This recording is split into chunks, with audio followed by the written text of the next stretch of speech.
Srdečne vás vítame pri počúvaní ďalšieho podcastu alebo videopodcastu podľa toho, kde nás počúvate, o náhľadoch a prístupoch v profesionálnom koučovaní. Moje meno je Zuzana Valabková a budem vašim dnešným sprievodcom. A zároveň tu mám kolegu Mirona Dudu. Ahoj Miron, vitaj. Ahoj Zuzka, pozdravujem aj poslucháčov a divákov. A budeme sa dneska rozprávať o takom špeciálnom prístupe, v ktorom my obidvaja vedieme spoločne výcvik a je to teda existenciálny prístup alebo existenciálny náhľad. A Miron, prosím ťa, možno v takej krátkosti, že povedz mi, kde ty si sa dostal do kontaktu s tým existenciálnym a prečo ťa to vlastne očarilo a prečo sa venuješ práve tejto ceste. A teda nie je to len v koučovaní, ale je to aj v lektorovaní alebo sprevádzaní a v tvojej privátnej praxi. Tak povedz, že kde nastal ten bod tej lásky k existencializmu. A asi by som povedal, že taký prvý vedomý bod nastal, keď som ešte ako stredoškolák objavil Erik Maria Remarka a Stratenú generáciu a vtedy som hltal jeho knihy Čas žitia, čas zomierania, Tiene v raji a všetko to, kde vlastne tie knihy, v ktorých nastoľoval tú otázku, že kvôli čomu tu som, kvôli čomu sa oplatí žiť alebo byť, aký to má všetko zmysel. A to boli ešte vtedy tak možno, že nevedome. Veľmi som ja nad tým až tak nerozmýšľal, že ako to chcem v živote a chcem to nejak uplatniť v praxi, chcem sa tomu venovať odborne, profesne, ale skôr to boli veci, ktoré ma ešte len som vnímal, že oslovovali a priťahovalo ma to. To by som povedal, že bol taký prvý kontakt s existenciálnym prístupom a potom neskôr v rámci doktorandského štúdia, ktoré som mal zamerané na duchovné sprevádzanie, tak som objavil Frankla, objavil som priamo logoterapiu, zmysel života, hodnoty, zmysluplnosť a jej význam pre život, jej význam pre vlastne aj zdravý, duchovný, psychický život ako taký. A vtedy som sa viacej začal pohrávať s otázkou, že hej, tomu by som sa chcel viacej venovať aj odborne, postupne ako roky išli. Ešte medzi tým bola vlastne aj jedna moja skúsenosť, taká dlhodobejšia. Pracoval som v nocľahárni s bezdomovcami, kde som bol dennodenne konfrontovaný s tým, že vlastne aký je ich život, aký je môj život, alebo aký je život ľudí, ktorí nie sú v nocľahárni, ktorí nie sú bezdomová. A dennodenne tam bola otázka, že o čom je zmysel, čo je skutočnou hodnotou, na čom naozaj záleží, o čo v živote ide. A myslím si, že toto všetko potom aj vedlo k tomu, že som sa rozhodol pre výcvik v logoterapii a existenciálnej analýze. A keď som pracoval na úrade práce ako odborný poradca, tak opäť dennodenne som sa stretával s ľuďmi, ktorí potrebovali konštruktívne riešiť svoj život, ale častokrát to bolo aj o takej postojovej zmene. Častokrát hľadanie práce je práve o tom, že aké sú moje hodnoty. To som, o čo mi v živote ide a v kontexte toho sa rieši práca. Takže toto všetko boli nejaké, alebo bolo pozadie, ktoré ma viedlo a priviedlo k tomu, že som vstúpil do výcviku, prešiel som ním, som za to veľmi vďačný, lebo to aj môj život obohacuje, ale stále nachádzam ako dobre a v tom rozvíjať, ale vidím to ako veľmi nápomocné, užitočné týmto smerom alebo s týmto prístupom pracovať s ľuďmi. Ďakujem veľmi pekne. A mňa sa tiež ľudia pýtajú, že prečo som si vybrala zrovna ako keby existencializmus, alebo že kde je ten moment. A u mňa ten moment bol ešte na vysokej škole, lebo moja diplomová práca bola, že otázka vzťahu vo filozofii Martina Buberu. A on sa vo všeobecnosti radí teda k existencialistom. Takže nikto nechápal, že ako môžem tie ťažké knihy Buberové proste prelúskavať a ja ty a ja ono a vzťahové veci. Ale bolo mi to celkom blízke. A potom som sa na nejaký čas s tým prístupom tak ako keby že nezaoberala aktívne alebo nebola som s ním v kontakte, ale postupne, keď som premyšľala nad tým, že v akom prístupe by som ja chcela koučovať, pretože ja som absolvovala niekoľko koučovacích výcvikov, ktoré mali rôzne náhľady a niektoré nemali dokonca žiadne náhľady. Pracovali iba s pomocou koučovacích kompetencií, alebo teda boli sme školení iba v kompetenciách alebo v nejakých technikách. Tak nejak mi to tak vyskočilo, že toto je asi to, čo by som chcela. Tak som začala zhľadúvať, že čo to vlastne znamená, tie náhľady, tie prístupy a čo znamená ten existencialistický alebo existenciálny. Miron, poďme ale vyjasniť, lebo my sme sa ešte aj pred týmto podcastom rozprávali spolu o tom, že ľudia sa nás pýtajú, že čo je to náhľad a čo je to prístup, aby sme sa v tom trochu vyznali, aby sme to trochu upratali. Tak poďme trošku na toto, že čo je to teda náhľad, lebo etymologicky, že na niečo nahliadam nejak a potom prístup, že k tomu nejak pristupujem. Tak poďme to rozlúsknuť spolu. Ja by som to teda rozlúskol, takže náhľad je moje uvažovanie, môj postoj k niečomu, to, ako na to nahliadam, ako o tom zmýšľam a prístup sa potom rodí z náhľadu. Ak by som bol teda konkrétnejší, keď ako existenciálny coach, mám náhľad existenciálny. Čo to znamená? Znamená to pre mňa to, že sa dívam na človeka ako na jednotu telesnú, psychickú, duchovnú a že vnímam, že aj tento rozmer človek v sebe má.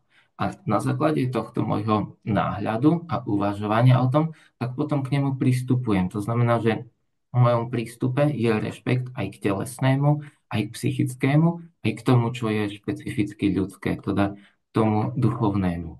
Hej, keď nahľadám na človeka ako na bytosť, ktorá má vnútornú slobodu, alebo ktorá je potenciálne vždycky slobodná, tak takto potom k nemu pristupujem, že pomáha mu nájsť priestor jeho vnútornej slobody alebo rozširovať tento priestor, uvedomiť si, využívať tú slobodu, pracovať so slobodou a zodpovednosťou. Takže vlastne tento môj náhľad to veľmi konkrétne premieta do prístupu, ako ja pracujem s klientom, zároveň na čo sa zameriavam, čo oslovujem, čo vnímam v tej práci. Takže je to veľmi prepojené, že a na to, aby som teda kompetentnejšie pracoval s klientom alebo v rámci akejkoľvek profesie, nielen coachingu, tak ja potrebujem mať nejaký náhľad, to znamená nejaké porozumenie toho, že kto človek je alebo čo je v živote človeka dôležité. A keď toto porozumenie mám, ako človeku rozumiem, tak potom k tomu viem aj zvoliť prístup, alebo z toho vychádza teda môj prístup a viem voliť tie veci, ktoré človek v danej situácii naozaj potrebuje. Keby sme sa rozprávali o existencializme, tak to je pomerne taký, že široký prúd. Hej? Čiže možno niektorí ľudia si povedia, že však existencialista ako existencialista, ale mohli by sme hovoriť o Sartrovi, keby sme išli do tej histórie, mohli by sme hovoriť o Camus, mohli by sme hovoriť o rôznych ako keby ďalších ľuďoch, ktorí tak ako keby naprvu vyskočia vo vzťahu k existencializmu, ale mohli by sme hovoriť aj o Langlem alebo Franklovi. Tak poďme aj toto trošku preskúmať, že čo to vlastne znamená, že je to také ako keby široké a potom, že ako sa v tom vyznať, že ktorý prúd, alebo že aký existencialista je aký, alebo že čo teda učíme my. Asi by som to nejak takto uviedol, alebo tak, ako to viem, rozumiem, poznám. Takže kde si na začiatku je existenciálna filozofia a z tohto existenciálneho prístupu potom vychádza aj existenciálna psychoterapia a existenciálny coaching. Že úplne by som začal asi nejakým prelomom 19. 20. storočia a také významné osoby existenciálnej filozofie. Zmenil by som napríklad Sorana Kierkegaarda, ktorý začal zdôrazňovať viacej individuálnu slobodu, ktorý v porovnaní s tým, že akoby čo vtedy prevládalo, že čo sa má a čo sa nemá, taká nejaká všeobecná etika, to, čo je všeobecne platné, tak on začal prichádzať s tým, no dobre, toto je všeobecne platné, ale ako to mám robiť ja, ako to mám robiť v tejto mojej konkrétnej situácii. Že začal zdôrazňovať alebo začal viacej dávať do popredia osobu, vnútornú slobodu, alebo teda slobodu človeka, potrebu rozhodovať sa, osobne žiť, ale zároveň aj možno nejakú úzkosť, ktorá prichádza s tým, že človek potrebuje robiť osobné voľby, zároveň aj potrebu osobného zmyslu. Ďalšia veľká osobnosť z filozofie existenciálnej, tak je Friedrich Nietzsche, ktorý hovoril o prekonávaní spoločenských dogiem. Spoločenské dogmy, pod pojmom teda spoločenské dogmy, on rozumel také nejaké pevné, častokrát nekriticky prijaté presvedčenia, ktoré obmedzujú individuálnu slobodu a tvorivosť. Hej, hovoril, že tieto dogmy ako keby zotročujú myseľ a sú prekážkou k uskutočňovaniu právej skutočnej slobody a autenticity. Potom ďalšia z osobností existenciálneho prístupu vo filozofii je napríklad Martin Heidegger, ktorý sa zameriaval, alebo ktorý prišiel s pojmom autentický život, autentické bytie, alebo Jean-Paul Sartre, ktorý veľmi zdôrazňoval a hovoril o slobode. A dokonca hovorí, že človek je odsúdený byť slobodný a že si svoj život tvoríme vlastnými rozhodnutiami. Alebo potom je tu Albert Camus, ktorý zdôrazňoval paradoxne absurdnosť života a že na to, aby sa človek s tým vysporiadal, potrebuje nájsť zmysel alebo dať mu zmysel. Hej, a medzi tými aj teda filozofmi je to, povedal by som, že taký široký prúd, existenciálny prístup je široký prúd, v rámci ktorého sa nachádzajú filozofi, ktorí vlastne v týchto všetkých otázkach sa prikláňajú k tomu alebo uznávajú, že nad tým všetkým je Boh, ktorí sú na druhej strane možno odmietaví a hovoria, že Boh nie je a sú skôr toho ateistického nazerania. Niektorí sú viacej optimistickí, niektorí sú viacej pesimistickí. Aj tak ako napríklad Albert Camus hovoril o absurdnosti života a na druhej strane by som dal Frankla, ktorý zase hovoril o tom, že život sa v každých okolností má zmysel a že my ho nepotrebujeme vyrábať ani nepotrebujeme tvoriť ten zmysel, ale ho len potrebujeme odhaliť, nájsť a začať uskutočňovať.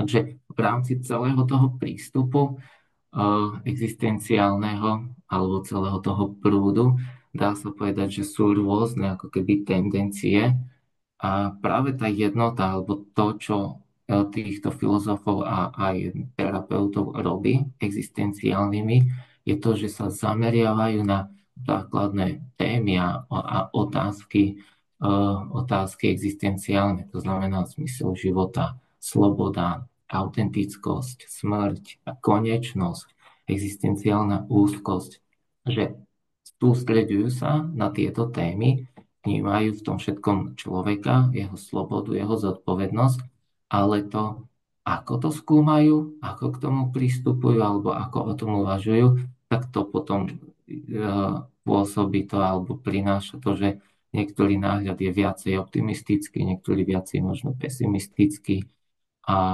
a takto teda. Takto by som to asi nejak na prvú zhrnul. A ešte keď si vlastne hovorila, že ako to je, tak hej, na začiatku sú tie existenciálni filozofi a tá filozofia potom prešla do existenciálnej psychoterapie. Tam by som možno, že zmienil také 3 alebo 4 veľké postavy, kde si na začiatku je určite Viktor Frankl, zakladateľ logoterapie, ktorá sa sústreďovala najmä na hľadanie zmyslu života aj v ťažkých náročných situáciách. Potom je tu určite Rollo May, ktorý zaviedol existenciálnu psychoterapiu v Amerike. Ďalej je tu veľmi známy náš súčasník Irvin Yalom, tiež spoza Veľkej Mláky. A potom by som ešte zmienil Alfreda Langleho, jedného zo žiakov Viktora Frankla, ktorý rozpracoval, alebo povedal by som, že posunul ešte logoterapiu ďalej a viacej hovorí o existenciálnej analýze a o živote s vnútorným súhlasom. OK, keby sme zobrali toho Viktora Frankla a jeho logoterapiu a existenciálnu analýzu, prosím ťa, ako sa on k tomu vlastne dostal? Že on na niekoho nadväzuje, alebo on si povedal, lebo on bol vo všeobecnosti lekár, ak mám dobrú informáciu, a vlastne je preživší holokaustu. Takže či to súvisí nejaké s týmto jeho zážitkom, alebo že akým spôsobom naozaj sa dostal k tomu existencializmu a potom ako ho rozvíjal.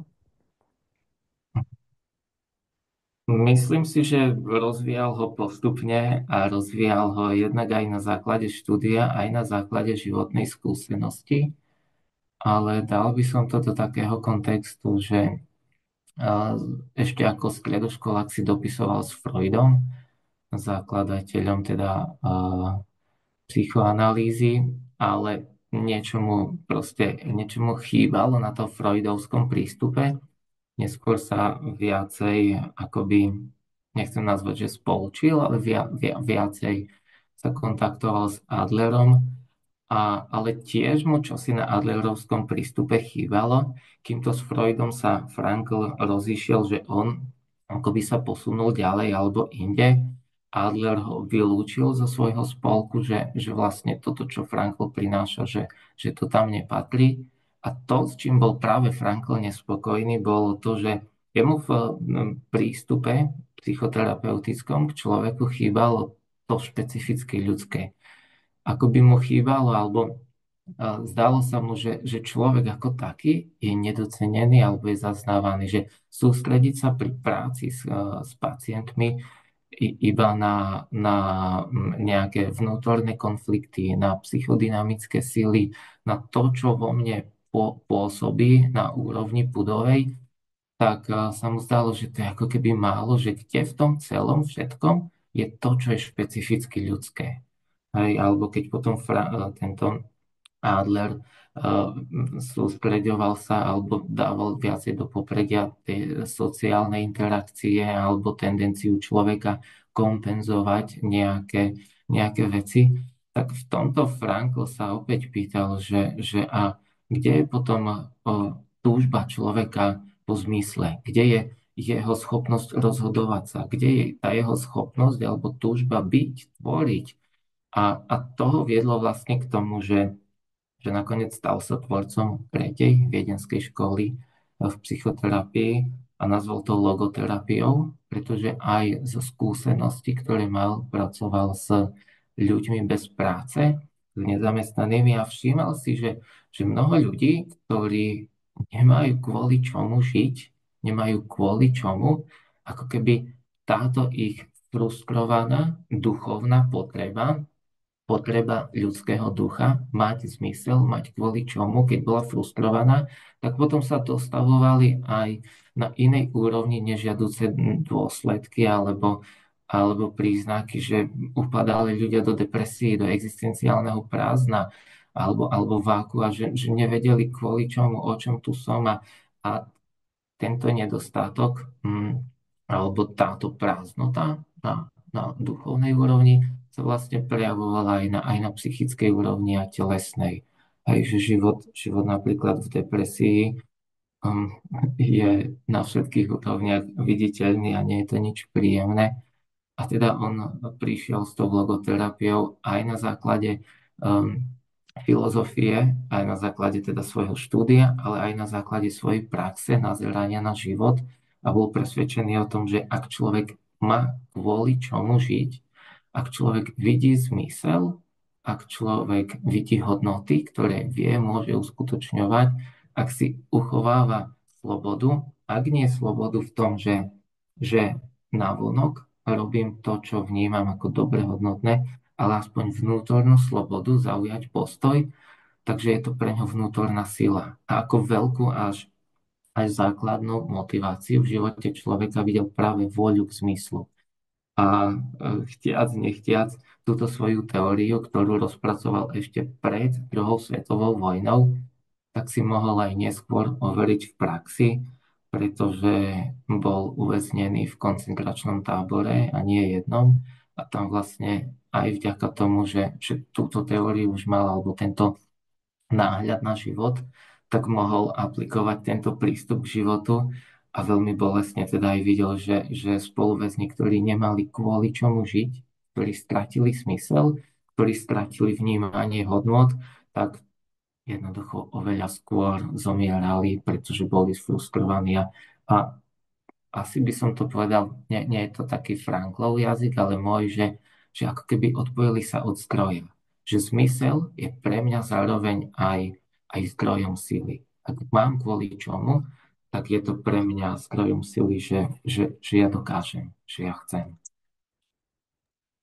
A beží mi hlavou, že teda to bola taká drsná skúsenosť alebo skúška správnosti toho prístupu.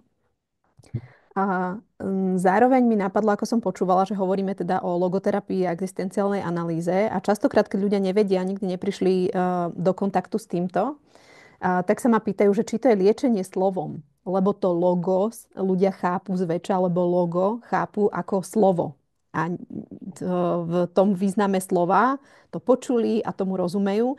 Čiže poďme, Miron, trošku objasniť tak, že čo to vlastne znamená, že logoterapia a potom, že čo znamená vlastne, že existenciálna analýza. Že vieme, že psychoanalýza alebo nejaká iná analýza, ale že čo vlastne tieto dva pojmy, ktoré sa spájajú spolu a spájajú sa teda najviac s Viktorom Franklom, čo vlastne znamenajú. V tom, čo Frankl priniesol, alebo to nové, čo priniesol, tak je určite aj pojem logoterapia. A niekedy sa deje to, že s pojem logoterapia je nedobre interpretovaný alebo nedobre porozumený. Niekedy si ľudia pod tým slovom predstavujú logopédiu. Ale môže to byť, alebo je to možno aj tým, že slovo má veľa významov, veľa významových odtieňov. A okrem toho, že je to vlastne slovo, logos znamená slovo, logos znamená aj význam, logos znamená aj zmysel. A ak by sme išli doslova do písmena, že čo to znamená logoterapia, tak je to vlastne terapia alebo liečenie zmyslom. Liečenie tým, že ja pomáham človeku nájsť, objaviť v jeho živote zmysel, to, čo je pre ňoho zmysluplné. A toto je vlastne terapeutický prístup, ktorý mal Frankl a povedal by som, že viac sa práve na toto zameral, na logoterapiu a existenciálnu analýzu, ako keby nebola ten pojem až taký kľúčový pre jeho nejaký koncept, ale to zase, čo priniesol neskôr jeden z jeho žiakov, Alfred Langley, tak bolo, že ako keby presunul to ťažisko na existenciálnu analýzu a povedal by som, že namiesto slova analýzy by som tam dal, že je to existenciálne skúmanie. Že je to skúmanie podmienok, za akých alebo kedy človek žije s tým, že takto chcem žiť, takto sa mi darí alebo páči žiť, že teraz žijem s vnútorným súhlasom. Ak premýšľate o ceste profesionálneho kouča, alebo by ste si ako líder chceli doplniť svoj skillset práve o koučovacie zručnosti, pozývam vás na stránku www.coach.agency, kde nájdete viac informácií o medzinárodne akreditovaných výcvikoch. Napríklad o ročnom výcviku koučovania v existenciálnom prístupe alebo online výcviku v prístupe Solution Focus. Môžete s nami získať ACC titul alebo PCC titul v Medzinárodnej federácii koučovania práve cez absolvovanie týchto výcvikov. A tieto výcviky, čestne môžem povedať, že sú veľmi komplexnou a poctivou prípravou na cestu profesionálneho kouča alebo koučujúceho lídra. Srdečne vás pozývame, popozrajte si. Ak by ste mali otázky, tak neváhajte nám napísať a tešíme sa na vás napríklad na niektorom z našich výcvikov.